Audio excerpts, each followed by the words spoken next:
Welcome, deep divers, to another journey into the captivating and often chilling corners of imagination. Today, we're doing something a bit different, a really fascinating deep dive into a classic of American horror literature, H.P. Lovecraft's The Shunned House. Now, this isn't strictly history, but it's about how a master storyteller weaves together, folklore, real anxieties, and that cosmic dread he's famous for. Creates something really unsettling.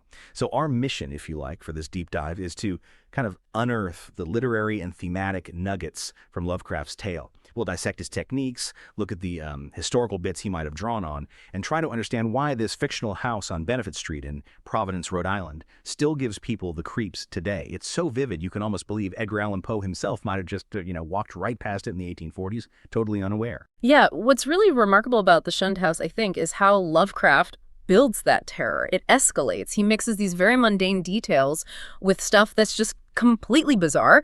We'll explore not just the horrifying things in the story, but how Lovecraft actually creates that atmosphere and why this specific house became such a focal point of dread in his world. Okay, so let's unpack this. Picture this old, weathered New England house, right? Colonial, built around 1763. The description is just perfect. Dingy, antiquated structure, peaked roof, wild, overgrown yard. It's the kind of place that, even before you know anything about it, just feels off. And Lovecraft, he doesn't waste time grounding that feeling. He uses almost historical details. Benefit Street itself, where the house is set. It was originally Back Street. And it really did undergo changes, like widening during the Revolution. That exposed the house's foundations.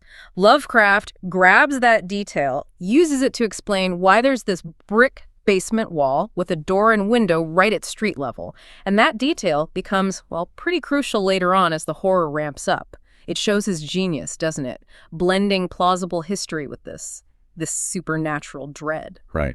And early on in the story, the house gets this reputation. Simple, really. Yeah. People died there in alarmingly great numbers. Yeah. The fictional owners, the Harrises, they moved out after only 20 years. People just said it was plainly unhealthy. Blamed it on, Yeah, the usual suspects for an old house: dampness and fungus growths in the cellar, the general sickish smell, the drafts, even the well water. But it makes you wonder straight away, was it just an unsanitary old house or something else? Exactly. And Lovecraft is clear it wasn't seen as typically haunted. No rattling chains, no cold spots, none of that. Instead, the problem was this frightful proportion of persons died there, or they just sort of wasted away, their vitality was insidiously sapped, led to things like anemia or consumption, sometimes even mental decline, and crucially, the neighboring houses. Totally fine, entirely free from the noxious quality. It highlights that the house itself had this unique, concentrated malice. Yeah, concentrated is a good word. For the narrator in Lovecraft's story, who actually explored the place as a kid when it was empty, morbidly strange, he calls it. The horror was like tangible. He remembers these barren, gnarled, and terrible old trees, the queerly pale grass, just this general air of desolation. But even then, he says the attic, which was full of junk and hellish shapes, that wasn't even the worst part. No. The strongest repulsion, Lovecraft really emphasizes this, always came from the cellar. The dank, humid cellar. Yeah. That's where the bad smell was strongest. And when it rained, these white fungus growths would just spring up from the earth floor. And these weren't just, normal cellar mold. They were described as grotesquely like the vegetation in the yard outside. Okay. Like detestable parodies of toadstools and Indian pipes. And sometimes they were even slightly phosphorescent. Lovecraft uses these details bit by bit to build this sense of something deeply unnatural right at the house's core. And here's where it starts getting really weird, isn't it? Beyond the smell, beyond the glowing fungus. The narrator and his friends, as kids, they notice this cloudy whitish pattern on the dirt floor, like a vague shifting deposit of mold or niter that's like a mineral deposit you find in damp places. And sometimes this pattern looked uncannily like a doubled-up human figure. He even imagined seeing this thin, yellowish, shimmering exhalation rising from that pattern towards the fireplace. That's the first real hint, isn't it? Something more than just decay, something active. So this childhood fascination, it sticks with him. And eventually, Lovecraft's narrator talks to his uncle, Dr. Elihu Whipple. He's this antiquarian type. Right. The uncle is described as a sane, conservative physician of the old school, also a local historian. Initially, he just dismisses the house, says it's simply markedly unsanitary. But he's meticulous. He takes these long-winded statistical and drearily genealogical notes. And digging through those, they start to uncover what Lovecraft calls a continuous thread of brooding, tenacious horror. And that thread, it starts right back in 1763, when the house was built by this guy, William Harris, a merchant, respectable family, but disaster strikes immediately. Lovecraft gives this chilling detail: the first child born in the house, stillborn, December 1763. And then he adds, nor was any child to be born alive in that house for a century and a half. Wow. Yeah, that immediate prolonged curse. It just sets the stage, doesn't it, for something really deep-seated. And it just keeps going. The next April, 2 more Harris kids die. Some kind of infantile fever or wasting away. Servants die too. Within 5 years, they count 7 deaths and 1 case of madness. William Harris himself dies. And his wife, Roby Harris, she goes mad.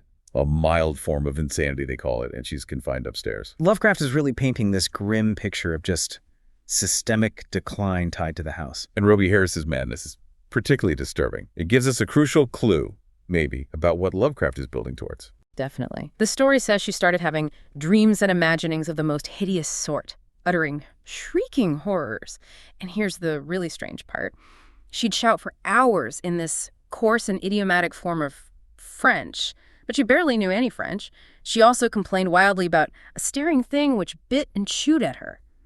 That mix of mental breakdown with these specific uncanny details, that's pure Lovecraftian psychological horror. Then her sister, Mercy Dexter, moves in to help, but her health just plummets. Eventually, both Roby and Mercy die in the house.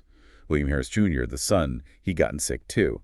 But when he moves out, away from the house, his health actually improves. He comes back years later, totally convinced the place has this radically unhealthful nature. Yeah, that pattern is key, isn't it? Sickness and death linked only to being in the house. It really ramps up the dread. So the house gets rented out later by a cousin, Rathbone Harris. He doesn't seem too bothered by the creepy reputation it's getting. Right, he's less concerned about the steadily growing aversion people have for it. But then, in 1804, there's this fascinating detail, probably something Lovecraft found in his own research of Providence history. The town council actually orders Rathbone to fumigate the place with sulfur, tar, and gum camphor. Why? Because of the much-discussed deaths of 4 persons who were found to be unaccountably lacking in blood. Lacking in blood. Okay, that's different. That's not just bad air or dampness anymore. Exactly. It points to something more. Well, vampiric.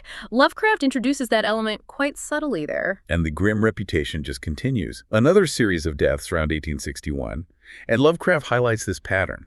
The deaths were often preceded by progressive madnesses. The person would get crafty, try to harm their relatives, specifically by incisions in the neck or wrist.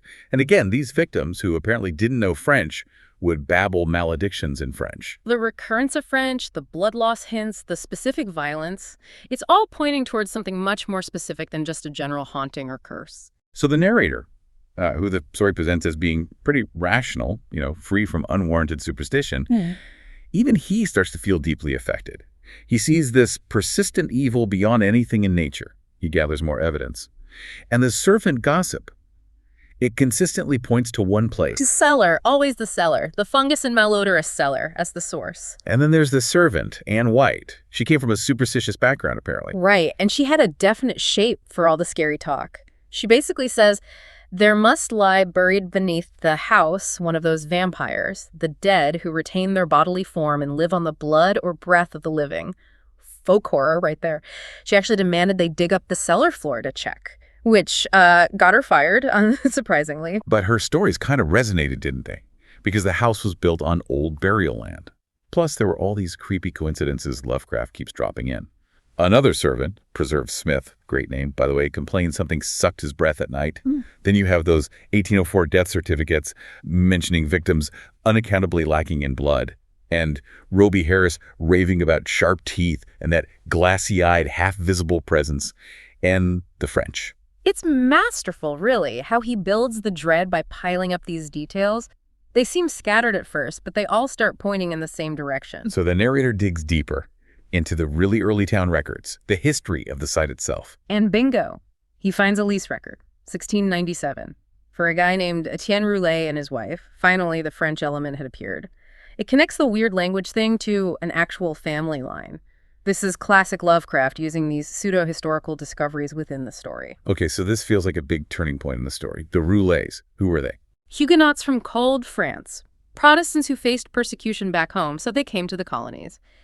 Etienne, the father, was known for being a bit odd, reading queer books and drawing queer diagrams. Standard Lovecraftian red flags, right? After he died, his son, Paul Roulet, took over. He's described as surly, and his erratic conduct might have even sparked the riot that eventually wiped out the family. A riot. Yeah, the story implies some kind of community violence against them. And there were whispers about Paul Roulet, too. Old wives said his prayers were neither uttered at the proper time nor directed toward the proper object. So you've got social alienation, hints of weird practices. And then the narrator does some wider reading. Yeah, connects it to the bigger Lovecraftian picture. He finds this ominous item in the annals of morbid horror. A case from France back in 1598. A man named Jacques Roulet, also from Code. This Jacques Roulet was condemned to death as a demoniac. Why? He was found covered with blood and shreds of flesh in a wood right after a boy was killed and torn apart by wolves. Roulet. From Cod. Same name, same place of origin, separated by over a century. Yeah, it's a chilling coincidence. Exactly. It taps right into Lovecraft's recurring theme. These ancient, often foreign lineages carrying some kind of deep inherited evil or corruption. So the hypothesis they come up with, the narrator and his uncle, it's pretty wild. It is. They decide that this incontrovertible array of facts pointed to some lingering influence in the Shuned House, traced back to those ill-favored French settlers from 2 centuries before, and somehow this influence is still active. Through rare and unknown laws of atomic and electronic motion, classic Lovecraft trying to put a scientific spin on it. So the Roulets, they thought, had this abnormal affinity for outer circles of entity-dark spheres, which for normal folk hold only repulsion and terror. Which leads them to this question. Could those riots back in the 1730s have somehow set off kinetic patterns in Paul Roulet's morbid brain? Patterns that somehow survived his death, survived the murder of his body by the mob, and maybe these patterns kept functioning in some multiple dimension space, fueled by hatred. They start thinking of the entity as an alien nucleus of substance or energy, formless or otherwise. Kept alive how? By feeding. Imperceptible or immaterial subtractions from the life force or bodily tissue and fluids of the people living in the house, like an energy vampire almost. This is where Lovecraft blends the supernatural with his own brand of cosmic pseudoscience horror. Okay, so they're convinced. They have this terrifying theory. What do? They decide on something drastic. An aggressive vigil in the cellar. Uh-oh. And they bring gear. Oh, yeah. Serious gear. A large and specially fitted Crookes tube operated by powerful storage batteries. That's an early type of vacuum tube. Generates cathode rays. They thought it might affect something intangible. And military flamethrowers, just in case it turned out to be, partly material. They were literally ready to burn the thing's heart out if heart existed to burn. Talk about high stakes. So they go down there. June 1919, a rainy night. The uncle's 81, but apparently still game. Remarkably so. Lovecraft paints the scene vividly. Dripping stone walls, the dank, fetid, and mildew-tainted hard earth floor, those obscene fungi decay everywhere, and they deliberately leave the cellar door to the street unlocked. Smart move. An escape route, just in case things went sideways. So the narrator's on watch, the uncle's asleep, and then the uncle starts stirring. Yes, his breathing gets irregular, starts making these choking moans. The narrator shines his flashlight on him, and his uncle's face looks distorted, like it's not one but many men possessed by something alien.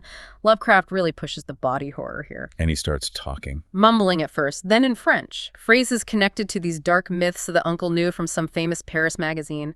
Then he suddenly yells out in English, "My breath, my breath!" Then he describes this terrifying dream he just had. A shadowy geometrical confusion, time and space all messed up. Seeing queerly disordered pictures, scenes inside the house changing constantly, seeing the faces of the Harris family, all the victims. And all through this, he felt like he was choking, like some pervasive presence had spread itself through his body and sought to possess itself of his vital processes. So was it just a dream? Or was the entity already getting to him? That's the chilling question, isn't it? Is the influence starting? Then the narrator eventually drifts off too and has his own nightmares. Classic Lovecraftian stuff. Cosmic and abysmal loneness, feeling bound and gagged, being taunted by multitudes who thirsted for my blood. That sense of vast, indifferent malevolence. Then he's jolted awake. By his uncle's shocking scream, the cellar is filled with this horrible stench and this yellowish, penetrating force of light. And then he sees it. What does it look like? Lovecraft's description is just pure nightmare fuel.